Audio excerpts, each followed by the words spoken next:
அனைவருக்கும் வணக்கம். இன்றைய மதிய நேர பிரதான செய்திகள். முதலில் தலைப்புச் செய்திகள்.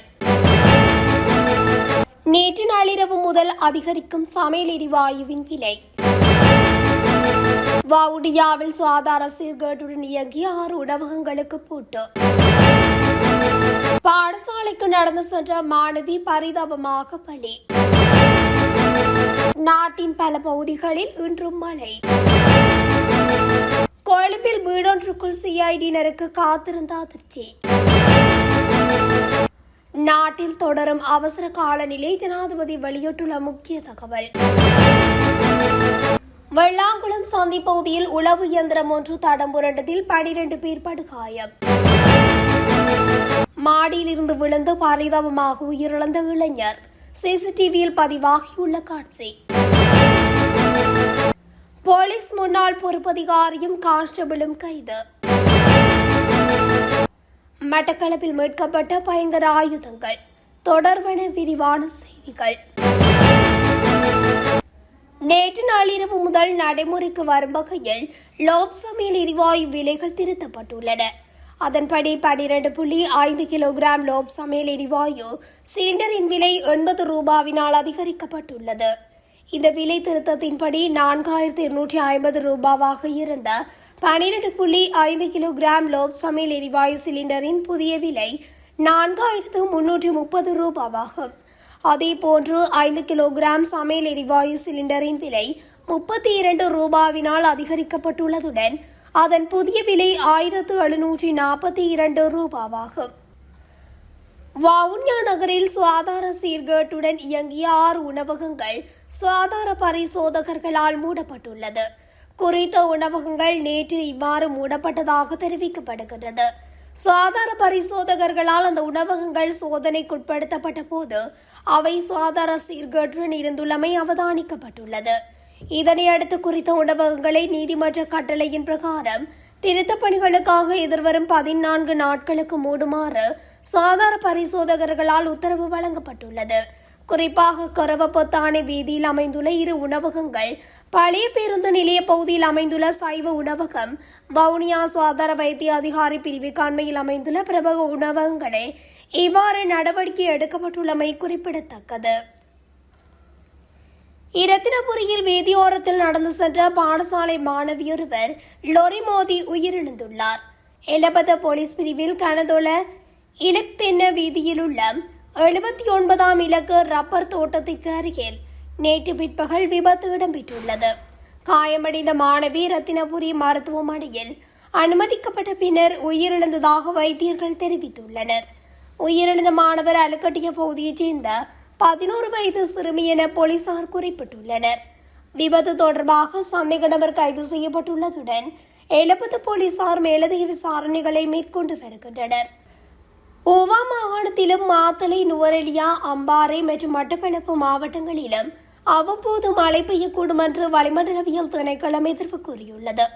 குறித்த விடயம் வளிமண்டலவியல் திணைக்களத்தினால் இன்று வெளியிட்டுள்ள அறிக்கையில் குறிப்பிட்டுள்ளது. வடக்கு, வடமத்திய மற்றும் வடமேல் மாகாணங்களிலும் ஹமாந்தோட்டை மாவட்டத்திலும் பலத்த மழை பெய்யக்கூடும். ஏனைய பகுதிகளில் பிற்பகல் 2 மணிக்கு பின்னர் சில இடங்களில் மழை அல்லது இடியுடன் கூடிய மழை பெய்யக்கூடும். மேலும் சில இடங்களில் 50 மில்லிமீட்டருக்கும் அதிகமான ஓரளவு பலத்த மழை பெய்யக்கூடும். மத்திய மலைநாட்டின் கிழக்கு சரிவுகளிலும் வடக்கு, வடமத்திய மற்றும் வடமேல் மாகாணங்களிலும் மாத்தளை, திருகோணமலை மற்றும் ஹமாந்தோட்டை மாவட்டங்களிலும் சில இடங்களில் மணிக்கு 30-40 கிலோமீட்டர் வேகத்தில் பலத்த காற்றும் வீசக்கூடும். இடியுடன் கூடிய மழையுடன் கூடிய தற்காலிக பலத்த காற்று மற்றும் மின்னல் அபாயங்களை குறைப்பதற்கு தேவையான நடவடிக்கைகளை எடுக்குமாறு வளிமண்டலவியல் திணைக்களம் பொதுமக்களை கேட்டுக்கொள்கிறது. கந்தானை வீதி மாவத்தை பகுதியில் வீடொன்றில் மறைத்து வைக்கப்பட்டிருந்த வெடிமருந்துகள் களனி பிரிவு குற்றப்புலனாய்வு பணியகத்தினரால் நேற்று கண்டுபிடிக்கப்பட்டுள்ளன. களனி பிரிவு குற்றப்புலனாய்வு பணியகத்தினரால் மேற்கொள்ளப்பட்ட விசேட சோதனையில் இந்த வெடிமருந்துகள் கண்டுபிடிக்கப்பட்டுள்ளன. துபாயில் கைது செய்யப்பட்டு அண்மையில் நாட்டுக்கு அழைத்து வரப்பட்ட சந்தேக நபர் ஒருவரை போலீஸ் தடுப்பு காவலில் தடுத்து வைத்து விசாரணைக்குட்படுத்தியதில் இந்த விடயம் தெரிய வந்துள்ளது. சந்தேக நபரிடம் இந்த சம்பவம் தொடர்பில் மேலதிக விசாரணைகள் நடத்தப்பட்டு வருவதாக களனி பிரிவு குற்றப்புலனாய்வு பணியகத்தினர் தெரிவித்துள்ளனர். மறுசீரமைப்பு திட்டத்தை விரைவுபடுத்துவதற்காக மட்டுமே அவசரகால சட்டத்தை நீட்டிப்பதாகவும் அது எந்த வகையிலும் அடக்குமுறை கருவியாக பயன்படுத்தப்படாது என்றும் ஜனாதிபதி அனுரகுமார திசாநாயக்க தெரிவித்துள்ளார். டிட்வா சூறாவளி நமது நாட்டின் மக்கள் மற்றும் பொருளாதாரத்தில் பெரும் தாக்கத்தை ஏற்படுத்தியது.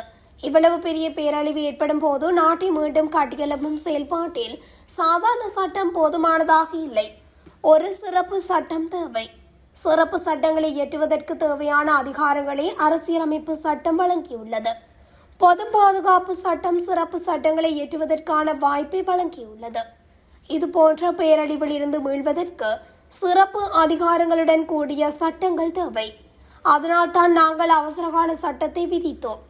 ஆனால் வரலாற்றை தொழிற்சங்க இயக்கங்களை பலவீனப்படுத்துதல் மற்றும் ஊடகங்களை அடக்குதல் போன்ற நடவடிக்கைகளுக்கு அவசர சட்டம் பெரும்பாலும் பயன்படுத்தப்பட்டது.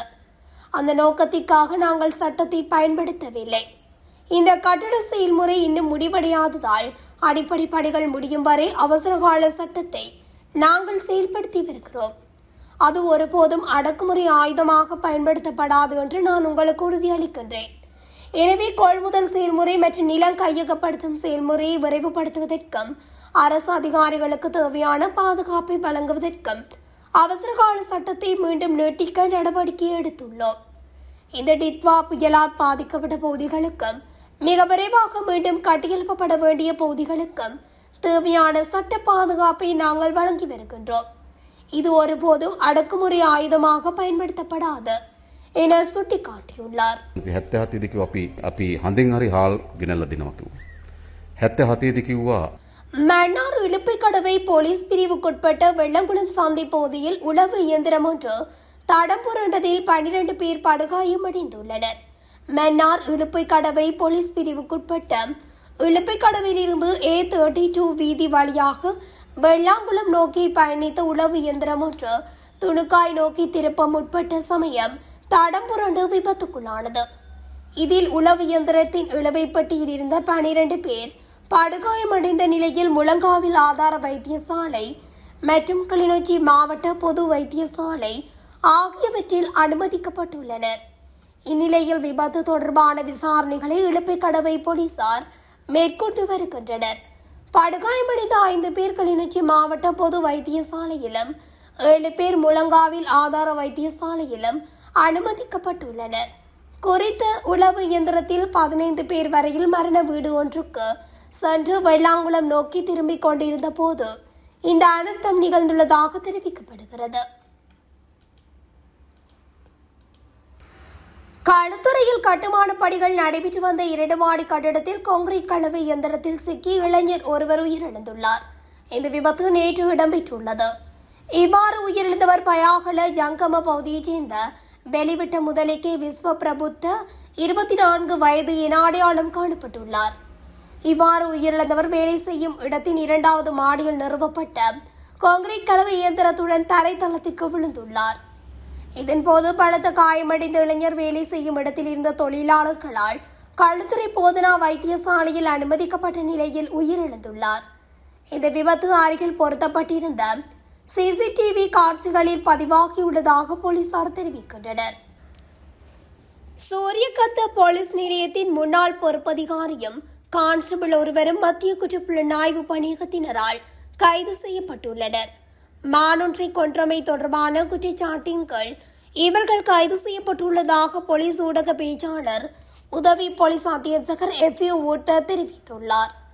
வனவிலங்கு பாதுகாப்பு சட்டத்தை மீறியமைக்காக இவர்கள் இவ்வாறு கைது செய்யப்பட்டுள்ளதாக தெரிவிக்கப்படுகிறது.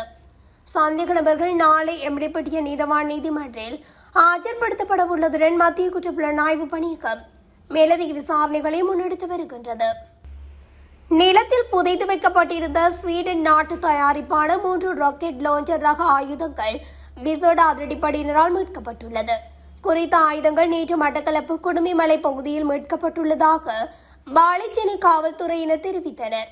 பொலனறுவை ராணுவ புலனாய்வு பிரிவினருக்கு கிடைத்த ரகசிய தகவலை அடுத்து குடுமிமலை பகுதியில் அரங்கலாவு விசேட அதிரடிப்படையினரும் ராணுவ புலனாய்வு பிரிவினரும் இணைந்து முன்னெடுத்த தேடுதல் நடவடிக்கையின் போதே இந்த ஆயுதங்கள் கண்டெடுக்கப்பட்டுள்ளன.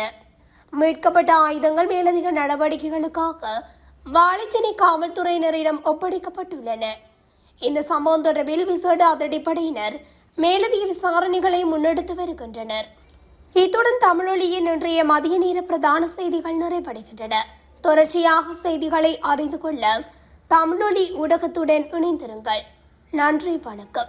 தமிழொலி ஒரே பார்வையில் இன்றைய செய்திகளை உடனுக்குடன் தெரிந்து கொள்ள தமிழொலி யூடியூப் தளத்தை சப்ஸ்கிரைப் செய்து கொள்ளுங்கள்.